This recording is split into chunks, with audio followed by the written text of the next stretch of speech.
Manipur is bleeding. It is bleeding since 3rd May after a protest at the Churachandpur district turned violent. What followed was more violence, more protests, and more deaths. Around 1,700 houses have been burned down during the unrest. More than 100 people have died, and more than 300 people have been injured. More than 10,000 security personnel from Indian Army and paramilitary forces have landed on the soil of Manipur to maintain public order and peace. But how did it happen? How did the condition worsen so much so that the Chief Minister of Manipur was about to resign? Situation is worse now, and it is getting worse day by day. Now we move over to news coming in from India. The ongoing violence in Manipur, the northeastern state, is escalating. It's been more than a month that the northeastern state of Manipur is burning. More than 100 people have died. 3 people, including a police officer, have been killed as fresh violence erupts in the Indian state of Manipur. अपना घर-बार छोड़कर जिस तरह से छावनी में रह रहे हैं, इसके लिए जिम्मेदार कौन है?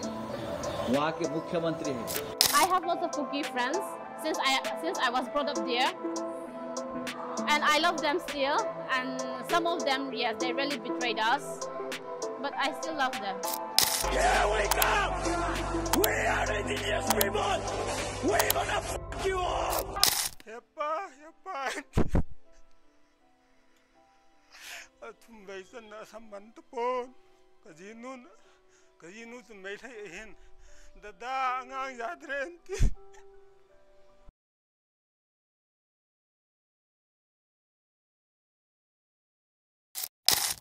Before understanding why the violence is happening in Manipur, let us go way back in time. In the year 1947, India gains independence from the British, and now lies a job for the government officials to persuade the rulers of the princely states to join into the country.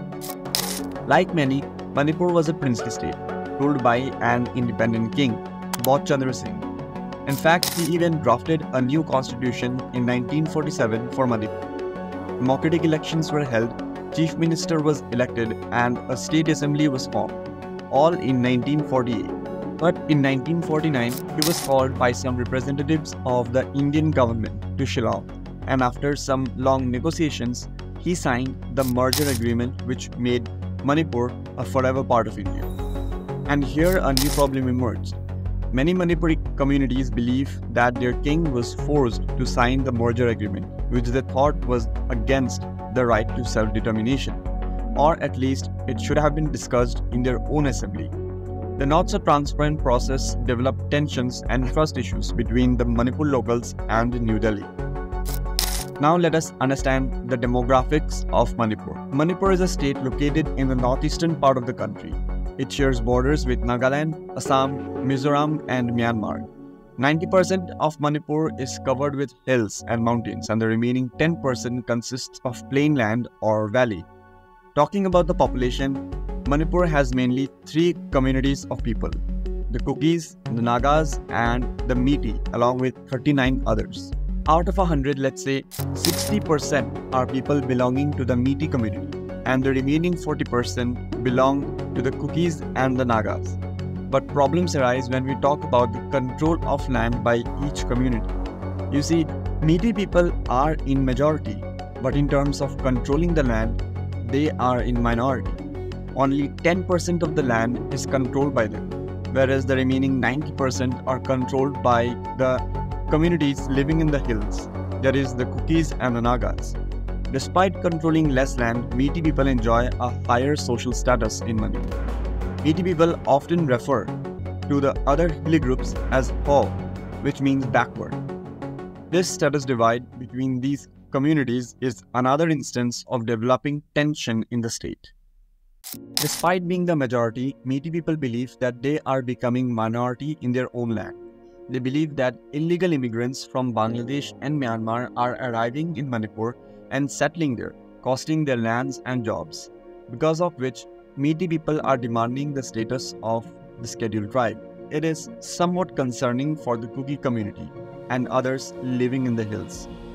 Till now, communities in the hills were able to buy the land on the valley, but the valley people couldn't buy the same in the hills. This gave them a sense of security that Meeti people will never come to the hills and displace them from their own lands. But granting the SC status to the Meeti community would completely reverse the situation.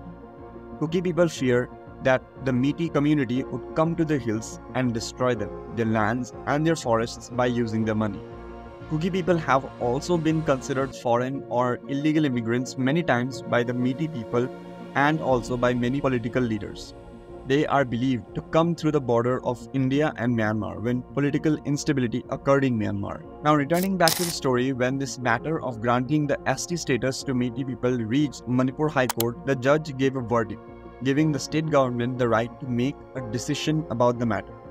Decision was not taken yet when the All Tribal Student Union of Manipur conducted a solidarity march in the hilly districts on May 3rd, and one such march unfortunately became violent due to the clashes between the Kuki and the Meeti people.